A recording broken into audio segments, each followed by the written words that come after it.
اعوذ باللہ من الشیطان الرجیم بسم اللہ الرحمن الرحیم۔ ناظرین کرام سلام علیکم ورحمۃ اللہ وبرکاتہ۔ سوال یہ ہے کہ کسی بھی نظام کے کامیاب نہ ہونے بلکہ اس کے خاتمے کے اسباب کیا ہیں؟ تو اس سلسلے میں آپ کی خدمت میں عرض کروں کہ ہر کام کو صحیح مقصد اور ہدف تک پہنچانے کے لیے افراد کی صلاحیت، لیاقت اور شائستگی کی رعایت کرنا ضروری ہے۔ اگر اس اصول کو نظر انداز کر دیا جائے تو ظاہر سی بات ہے کوئی بھی نظام کامیاب نہیں ہو سکتا۔ آج دنیا میں جو فتن و فساد ہے، حرج و مرج ہے، اس کا ایک سبب یہی ہے کہ انسان ایسے عہدے اور منصب پر فائز ہو گیا جس کے اندر اس عہدے اور منصب کی صلاحیت، لیاقت اور شائستگی نہیں پائی جاتی تھی،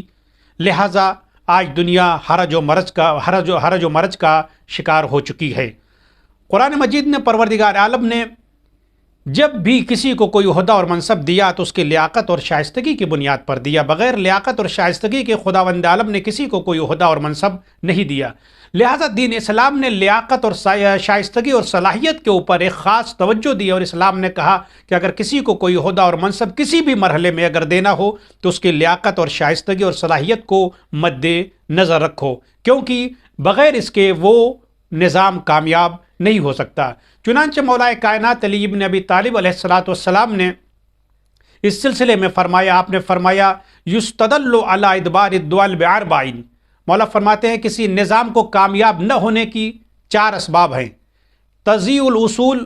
کہ اصول کو نظر انداز کر دیا جائے، مہم باتوں کو، اصلی باتوں کو نظر انداز کر دیا جائے،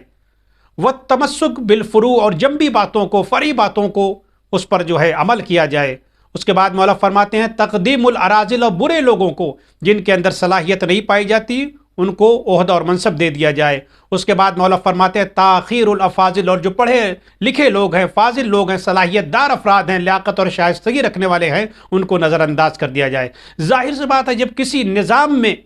یہ صورتحال ہوگی کہ وہاں برے لوگوں کو عہدہ و منصب دے دیا جائے گا، اچھے لوگوں کو نظر انداز کر دیا جائے گا، فروعات پر جو جنبی باتیں ہیں ان پر عمل کیا جائے گا اور اصل کو نظر انداز کر دیا جائے گا، تو وہ نظام کبھی بھی کامیاب نہیں ہو سکتا، چاہے وہ حکومت کی شکل میں ہو، چاہے معاشرے کا نظام ہو، چاہے خاندان کا نظام ہو، چاہے دنیا کا نظام ہو، چاہے ملک کا نظام ہو۔ اگر کسی بھی نظام کو چلانا ہے تو اسلام کے ان 4 اصول پر عمل کرنا ہوگا، یعنی برے لوگوں کو ہٹانا ہوگا، اچھے لوگوں کو آگے لانا ہوگا، اور اسی طریقے سے جنبی باتوں کو چھوڑ کر بلکہ اصل کی طرف انسان کو رجوع کرنا ہوگا، تب وہ کامیاب ہو سکتا ہے۔ اسی لیے مولا کائنات علی ابن ابی طالب نے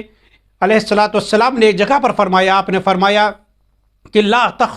تفخرن بمرتبۃ نلتہا من غیر منقبت۔ مولا فرماتے ہیں کبھی بھی اس عہدے اور منصب پر آ کر فخر نہ کرنا جس پر تم بغیر صلاحیت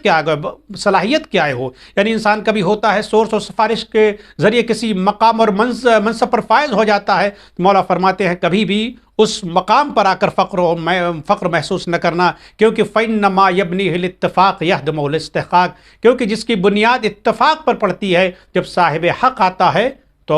وہ اس کی بنیادیں ختم ہو جاتی ہے۔ آپ دیکھیں مولا حضور اکرم حضرت محمد مصطفیٰ صلی اللہ علیہ وآلہ وسلم نے ایک جگہ پر فرمایا، مولا حضور فرماتے ہیں من استعمل عاملا من المسلمین وهو يعلم ان فيهم اولى بذلك وعلم بکتاب اللہ وسنت نبیہ فقد خان اللہ ورسولہ جمیع المسلمین۔ حضور اکرم فرماتے ہیں اگر کوئی مسلمان کسی کو کوئی عہدہ اور منصب دے اور وہ جانتا ہے کہ اس سے بہتر اس کے درمیان موجود ہے جو کتاب و سنت کو بہتر طریقے سے جانتا ہے، تو حضور فرماتے ہیں اس نے اللہ کے ساتھ بھی خیانت کی ہے، رسول کے ساتھ بھی خیانت کی ہے، اور تمام مسلمانوں کے ساتھ بھی خیانت کی ہے۔ لہٰذا انسان کو عہدہ اور منصب کوئی بھی کسی بھی مرحلے میں اگر کوئی عہدہ اور منصب دینا ہے تو اس کی لیاقت اور شائستگی اور صلاحیت کو مد نظر رکھنا ہوگا۔ آپ سیرت پیغمبر میں بھی دیکھیے،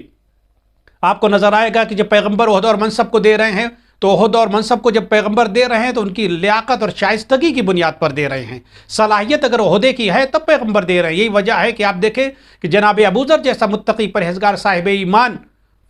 شخص اور فرد رسول کے پاس آتے ہیں اور کہتے ہیں یا رسول اللہ مجھے بھی کوئی عہدہ اور منصب دیں گے؟ تو اللہ کے رسول نے جو جواب فرمایا وہ قابل توجہ ہے۔ آپ نے فرمایا ابوذر یہ عہدہ اور منصب یہ امانت الہی ہے، اور جو اس ذمہ داری کو پورا نہیں کر پائے گا قیامت کے دن وہ ذلیل و رسوا ہو جائے گا۔ اے ابوذر میں اپنے لیے جو پسند کرتا ہوں وہ تمہارے لیے بھی پسند کرتا ہوں، لیکن اے ابو ذر، میں تمہارے اندر کسی بھی عہدہ اور منصب کو سنبھالنے کی صلاحیت نہیں دیکھتا، لہٰذا میں تم کو کوئی عہدہ اور منصب نہیں دے سکتا۔ انی اراک ضعیفا، میں تمہیں عہدہ اور ذمہ داری کے سلسلے میں کمزور دیکھتا ہوں اور تمہیں نصیحت بھی کرتا ہوں، کبھی تم کسی عہدہ اور منصب کو نہ سنبھالنا۔ آپ نے غور فرمایا کہ متقی پرہیزگار انسان جناب ابو ذر ہے، لیکن پیغمبر جب کسی عہدہ اور منصب کو دینے کی بات کرتے ہیں تو پیغمبر کہتے ہیں تمہارے اندر اس کی صلاحیت نہیں پائی جاتی، لہٰذا